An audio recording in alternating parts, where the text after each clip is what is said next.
मैं ये कह रहा था कि इन्होंने जो ये कहने का प्रयास किया कि वोट बढ़ा और कांग्रेस और लेफ्ट वाले यहां चले आए, अगर इनकी बात सच भी मान ले क्यों चले आए भाई? दूसरी बात, अगर ये कहते थे कि हम किसी में धर्म मजहब के आधार पर भेद नहीं करते, पर अगर इनकी बात माने तो ये तो कहते हैं कि 30% तो मुस्लिम वोटर है और वोटिंग के समय जिस ढंग से वोट करता तो 40% मान लीजिए।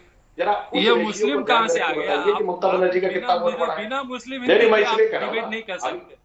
नहीं, मैंने तो आपको बताया ना, आपका तो अभी फरहाद हाकिम का नाम लिया था ना, वो कहे था कि हिंदू, क्या कार्रवाई की आपने उसके ऊपर? आपको पूछना चाहिए था कि तुमने कैसे कहा कि ये कॉन्स्टिट्यूंसी पाकिस्तान है, निकाल बाहर कर देना चाहिए था। निकाला जलवाए जलाल के साथ मंत्री और इसलिए ये ना बोले, ये तो कहते हैं ना, तो आप जरा परसेंटेज के हिसाब से बताइए कि कितनी बिरादरियों का, कितने समुदायों का आपके पास कितना प्रतिशत वोट है। आपने जो बोल दिया तो आपने साबित कर दिया कि हम सबका बीजेपी के नेता कहते हैं कि ये हिंदू राष्ट्र है, कांग्रेस क्या ये हिंदू राष्ट्र है? के समर्थक हमारे साथ आ रहे हैं और हमारे सुधांशु जी एक सेकंड, कनेक्शन भी कट गया शायद सुधांशु जी का, फ्रीज हो गया नेटवर्क की वजह से। ये बीजेपी नेता जो कहते हैं ये हिंदू राष्ट्र है, क्या उन्हें एक सेकंड, मसला हिंदू राष्ट्र कहां से आ गया? तौसीफ खान, आप सोते जागते उठते बैठते खाते पीते केवल हिंदू राष्ट्र जपते हैं क्या? बात हो गया? अब इसमें हिंदू राष्ट्र की बात कहां से आ गई? देखिए, सुधांशु जी ने कहा कि तृणमूल के नेता ने कह दिया मिनी पाकिस्तान को। मेरा एक सवाल ये है, तो क्या उन्होंने नहीं कहा था? क्या उन नेताओं का ये कहना नहीं, उस नेता का ये कहना नहीं था? पहली चीज। दूसरा, तौसीफ खान, पिछली बार भी आप आए थे, आपने कहा कि ये कह रहे हैं कि बंगाल में हम जीत जाएंगे तो लोगों से गुजराती बुलवाएंगे। सर मतलब आप वकील हैं, कम से कम वकील जैसी कोई दलील तो दिया कीजिए ना, अच्छा लगेगा लोगों को सुनने में। वरना जो आप कर रहे हैं उसको थेथरे ही कहते हैं इधर उत्तर भारत में। अवनीश देश अवस्थी, अभी इस पूरी डिबेट में अभी हिंदू राष्ट्र की कहीं से कोई बात आई क्या? पहला। दूसरा सवाल यह उठ रहा अवनीश देश अवस्थी, क्या पश्चिम बंगाल का चुनाव है तो इसलिए हिंसा के जरिए होगा? क्योंकि इतिहास से आज तक हिंसा के बिना कोई चुनाव नहीं हुआ, क्योंकि लेफ्ट ने हिंसा की, क्योंकि ममता बनर्जी और लेफ्ट के बीच में भी हिंसा हुई, इसलिए आगे भी कोई आएगा तो हिंसा होगी। बिना हिंसा के चुनाव नहीं हो सकता बंगाल का। ये संस्कृति है क्या बंगाल की? रोहित बड़ी साफ सी बात है। रोहित जी एक बात कह दूं, कांग्रेस ने हिंसा की, कांग्रेस सत्ता से बाहर हो गई, वामपंथ ने वहां पर भयंकर हिंसा की, ममता बनर्जी के साथ हिंसा की, वामपंथ की सरकार बाहर हो गई, ममता बनर्जी ने उन दोनों सरकारों को पीछे छोड़ दिया, नॉमिनेशन तक फाइल नहीं कर सकते उम्मीदवार। अब ममता बनर्जी का क्या होना है, इतिहास गवाह है, इतिहास साक्षी है, इतिहास में उदाहरण भरा पड़ा है और बड़ी स्पष्ट सी बात है। मैं तौसीफ खान से सिर्फ इतना पूछूंगा कि आप वोट परसेंटेज की बात कर रहे हैं, आप बताइए कितने से कितना हुआ बीजेपी का और कितने से कितना हुआ टीएमसी का? बताइए। आप 3% की बात कर रहे हैं, बीजेपी का कितना बढ़ा बीजेपी का? बताइए आप। बीजेपी कहां से कहां तक पहुंची है और टीएमसी के 2% बढ़ने पर आप कह रहे हैं कि टीएमसी का तो बढ़ा है वोट। ये वास्तव में पश्चिम बंगाल के भद्र लोग को आप भ्रम में नहीं रख सकते, ये बड़ी स्पष्ट सी बात है, जान लीजिए।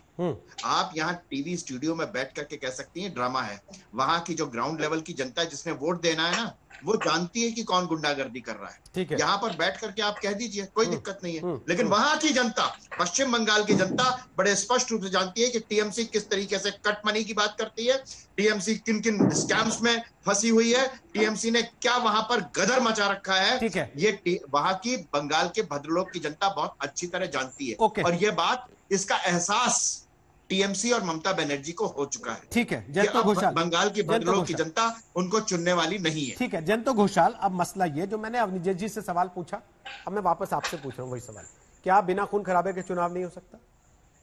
क्या ये जरूरी है वहां कि खून बहेगा तभी चुनाव होगा, लाशों पे लड़ा जाएगा? पश्चिम बंगाल में नहीं, देखिए पश्चिम बंगाल में ये जो राजनीतिक संस्कृति बन गया है, जैसे सुधांशु जी बोल रहे थे कि आज अचानक पश्चिम बंगाल में हो रहा है, ऐसे नहीं है। इसके पहले भी बार बार हम देख चुके हैं। और सीपीएम का जो वायलेंस, उसका फायदा जैसे ममता बनर्जी ने लिए थे, और ममता बनर्जी के जमाने में अभी भाजपा और जनसंघ, आरएसएस, ये जो संघ परिवार के जो राजनीतिक जो स्ट्रेटेजी, स्टाइल ऑफ फंक्शनिंग, मैं वो भी देख चुका हूं, वो दूसरे राज्यों में भी, ये वायलेंस कल्चर जनसंघ में नहीं है। और चुनाव के समय भी बाहर में कभी कभी वो जो जैसे जाति के आधार पर, धर्म के आधार पर हिंसा होती है, लेकिन पॉलिटिकल वायलेंस का कल्चर नहीं है। लेकिन पश्चिम बंगाल में बीजेपी के, स्टेट बीजेपी के लोग दिल्ली में आके कहते हैं कि अगर बस नहीं जलाएंगे, टायर और ट्रम नहीं जलाएंगे तो सफलता नहीं आता है।